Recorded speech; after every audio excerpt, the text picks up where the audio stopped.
Hey everybody, Ryan McCaffrey with IGN. I'm joined by IGN's resident Ghostbusters superfan, one of our video producers, Zach Ryan. Good to Hey see everyone. you, sir. Nice to see you too, Ryan. We are Zach Ryan McCaffrey. We're a Wheel of Fortune beyond before and after puzzle. And we're playing Ghostbusters, the video game, circa 2009, because of course everybody's buzzing about Ghostbusters That's this right. week. I mean, it's taken literally decades for a third Ghostbusters movie to finally get made. It's finally happening with the all-female cast, with the reboot, Kristen Wiig, Melissa McCarthy, and Other friends. women, yes. Yeah, I really should be watching Saturday Night Live, so I would remember who the other two are. But yeah, you and me both, Ryan. we were of course remembering. Have there been any other good Ghostbusters games?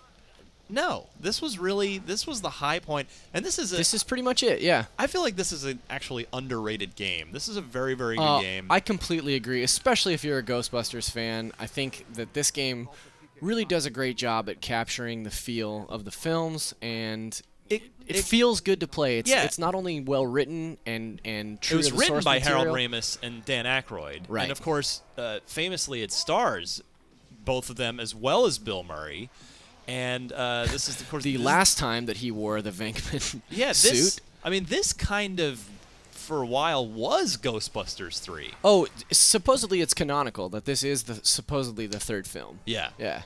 So, yeah, we figured let's take another look at this game, see if it holds up, see if it's still fun. It's on Xbox 360, PlayStation 3, and the PC, which is what we're playing on right now. That's right. There's also Wii and PlayStation 2 versions that had different sort of a cartoony look. Yes, they were handled by a different developer. I never actually played those. I heard they were not as good. We're sort of playing the flagship version here. Correct. Which was for the then current generation consoles. And yeah, you play the rookie Ghostbuster. Correct. Alongside, of course, Venkman and Egon and Stans. Yeah, Stans. The holy trio of Ghostbusters. No Rick Moranis. He famously retired quietly from show business many years ago. He was just living off that Honey, I Shrunk the Kids money. Right. But Winston does make an appearance later in this game, which I thought was cool too. Yes, indeed. So and Janine is also here. Yep. Accounted for. So we saw earlier when you first started playing, the whole game the combat is based around, of course, the proton packs and the beam rifles. And what's cool is, and with the traps too, and the whole thing, it's sort of physics-based combat where you're wrestling with the controller to try, and you're using momentum and physics to try and literally wrestle the ghost into the traps. Yeah, I think that's what's really cool about this game in kind of a way that they actually not necessarily improved, but complemented the Ghostbusters feel, is that there's a lot more physicality in the combat. Yes. Where in the movies they kind of shot their lasers at them and pulled them straight into a trap. Here, you really got to fight the ghosts to get them into the traps. Let's see, do we need the PKE meter here like he was asking for? Oh, spooky. A lot of fan service going on here, a lot of PKE metering. This is, of course, the Sedgwick Hotel from the first Ghostbusters film where you first meet Slimer. The Ecto-1 is also in this game. Oh, yeah. There's all sorts of... I mean, pretty much everything you want to see is in here. Whoop. Getting closer. Thought I saw something. He's here somewhere. Who are you going to call? We've called you, Zach. Come on, make it happen. I believe in you.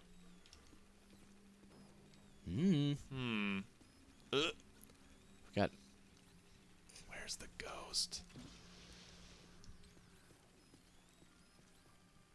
But yeah, interestingly, this project was kind of troubled. I mean, Terminal Reality made this, who was always a solid developer. This was, I feel, always their best game.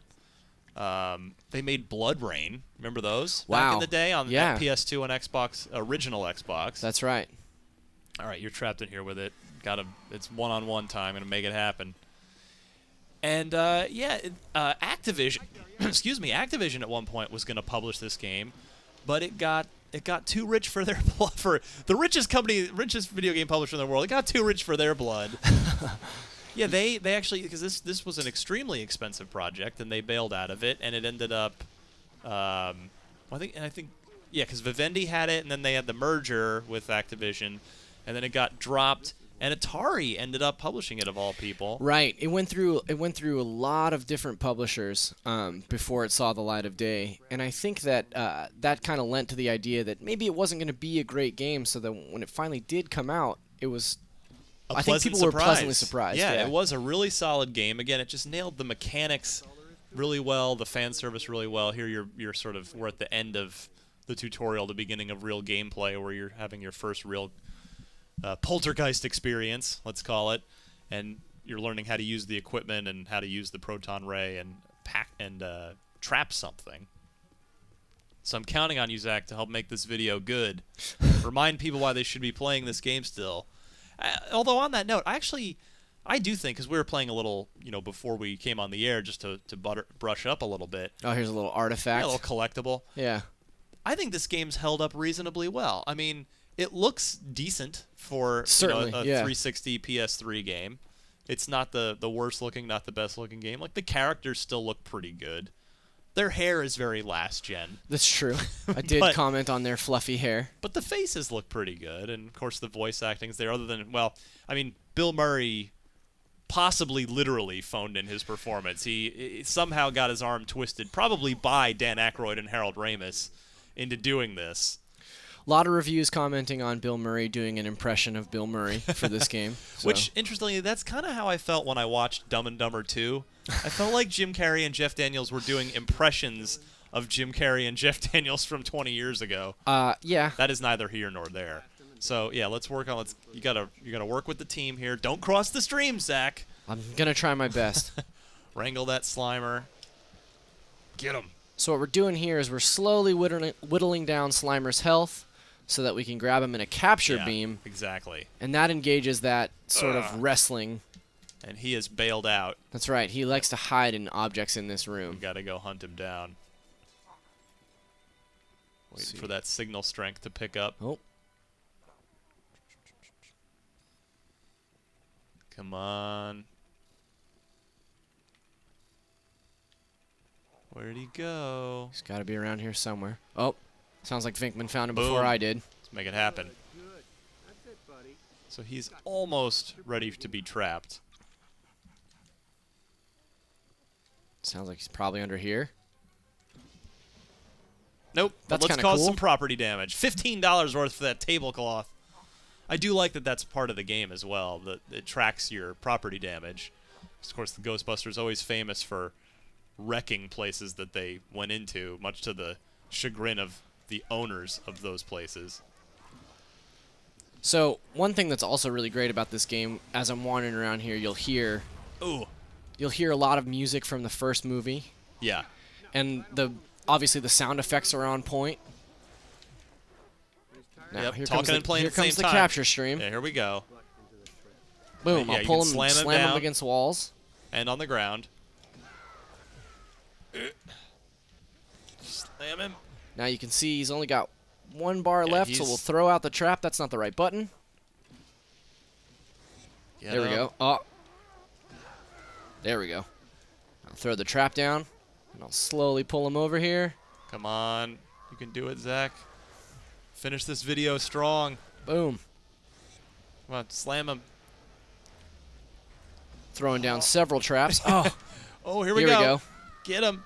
Double Get whammy. him. Slam him again. He's almost there. Oh, He's a rascal. Oh, yeah. nice. He Caught is him. trapped. So, yeah, I mean, and this is a pretty long game, too. It's a good, 10, 12 hours. It's a full experience. It's not like some little, oh, we had to pay, Dan Aykroyd and Harold Ramis and Bill Murray, so it's only, 4 hours long. It's a full, hardcore game. And you get a pretty great story out of it, too. There's a lot of, like we mentioned, there's a lot of fan service, and if you're a big fan of the movies like I am, you'll see a lot of characters from the films and a lot of throwbacks and references. It's really cool. Absolutely. Really well done. And it is Bill Murray. As far as I know, it's Bill Murray's only first and last video game performance ever. I would assume that also probably Dan Aykroyd and Harold Ramis, too. Probably, yeah. I don't think those guys ever did any other video games as well. So, all right. Well, if you're getting psyched for the Ghostbusters reboot with Kristen Wiig and company, you can at least play this, get yourself tied yourself over for another, what, couple years, I think, until, yeah, until absolutely. the film's out. Yeah, it'll be a while, but this is a good way to kill some time and kind of bring you back into that world. Actually, I think it's only like a year and a half. I believe it's July. Is it July 22nd, 2016? I think. Well, that's right around the corner. Film. Year and a half out, so yeah, enough time to sample this one. So, yeah, check it out on if you want to find a 360 copy, PS3 copy, or just grab it off of Steam, I believe. So that's it. Zach, thank you very much. Hey, thank you. Good job on the Proton Pack there. I tried. I gave it my best shot. For more on all things Ghostbusters, whether it's the game or the upcoming new film, you're already in the right place right here at IGN.